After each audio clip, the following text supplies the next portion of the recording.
继续正段消息来看，民众党的立委吴春成今年初全力推杀的壮世代修法三读通过。不过，民进党的立委质疑，讲吴春成这个修法恐惊牵涉到道理，甚至有一寡部会因为无使用壮世代这个词，预算方删除，或者是冻结。吴春成是来反驳。 讲伊开始做立委了后，无参与任何的政治标案，嘛无用这个商标权来收任何一仙钱。民进党查埔立委未保护吴派系，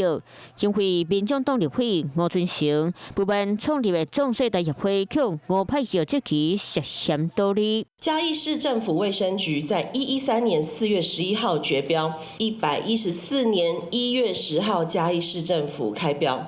100万。 所以，请问吴春成委员，这个叫做回避利益吗？立委提出政府公开招标资料，壮世代各科文协会伫咧113年小刷标到家己市府3件标案，另外和吴春成有关系家族公司嘛有冒真侪政府的标案。敢若吴春成担任立委这一年，相关企业就提超过2000万的标案。通过了专法之后还不满足，民众党提了。 跟壮世代相关的预算冻结案，总共有27案，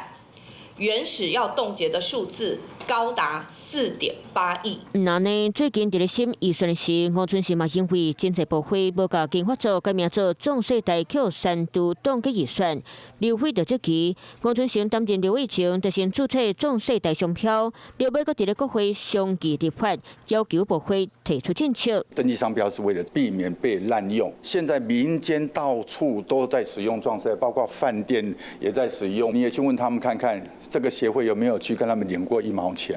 为着壮世代立法，吴春成加入民众党担任无分区的立委，即便民进党立委提出疑点，就看吴春成会安怎解说。Hello， 我是蒋欣梅，想要抢先掌握最及时的新闻资讯吗？赶快订阅、按赞、开启小铃铛，锁定华视新闻 YouTube 频道。